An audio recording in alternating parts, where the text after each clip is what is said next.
Installing the heat pump and pipework. So we've positioned the heat pump on the floor directly below the water heater, which is positioned on the wall above. Our first step is going to be to lift up the heat pump unit at each side and fit the rubber feet below the brackets in the corner. And then we lower the heat pump over them and repeat on the other corner. These rubber feet will prevent vibration. The heat pump feet will need to be secured to the surface that the pump is sited on, or alternatively to the brackets supplied if it is wall mounted. Next, we'll remove the plastic caps from the water outlet and water inlet sockets. And then we take our conex males and scratch the thread a little. And now you'll take your PTFE tape or hemp and wind it around the thread and insert the conex into the outlet. And then tighten it using your water pump pliers. Next, we do the same thing for the inlet socket.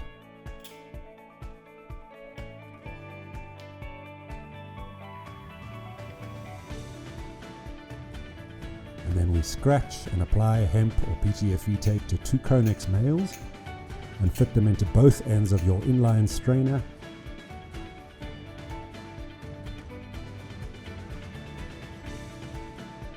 And tighten the fittings with your water pump pliers.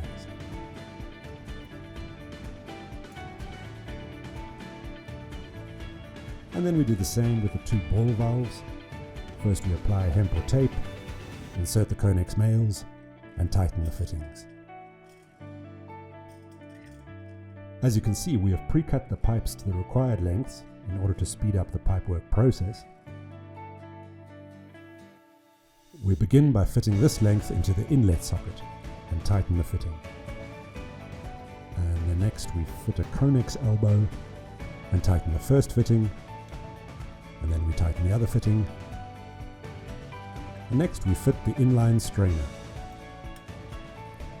The strainer must be pointed down so that when you clean the inside of the strainer cylinder, the dirt will drain downwards.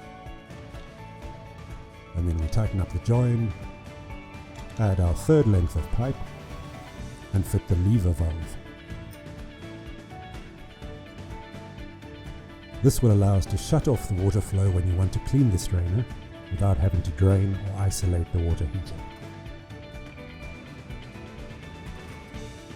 We will also fit another lever valve on the hot side, and now we fit another elbow. So we're not going to tighten this side of the lever valve because we still need to apply lagging to this copper pipe. And then we fit another longer length of pipe.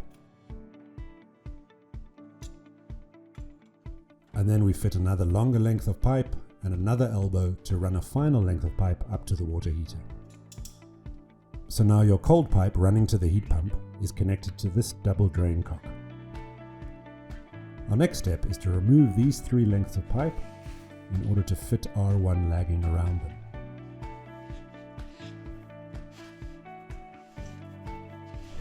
And now that the pipework is lagged, we can now refit the top end of the pipe back onto the double drain cock on the water heater, and then loosen the conex at the heat pump inlet so that we can refit the bottom end of the lagged piping. And then we retighten the inlet conex. So now we've completed this connection. The next step is to fit the load control valve to the outlet. In this case, we don't need to adjust the setting because it's already set to 55 degrees Celsius. And we can just hand tighten it so that the valve is secure and doesn't move.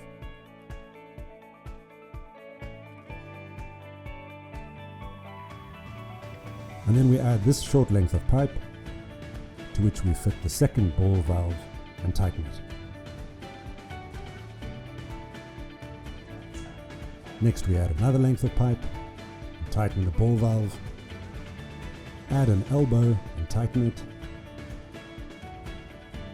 and add a vertical pipe to connect to the water heater's renewable port and tighten it up. And then we tighten the elbow down below. Now we're going to remove the last 3 lengths of piping in one piece in order to fit our lagging.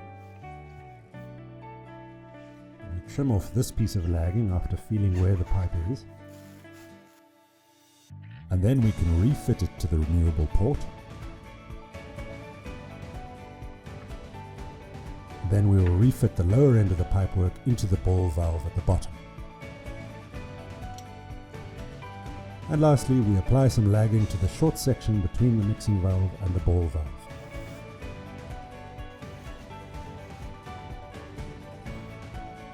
And another piece around the first length of pipe between the heat pump inlet and the lever ball valve.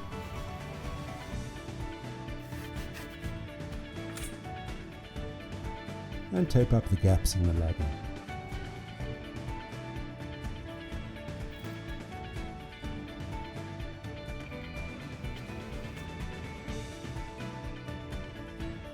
So now our pipework is done.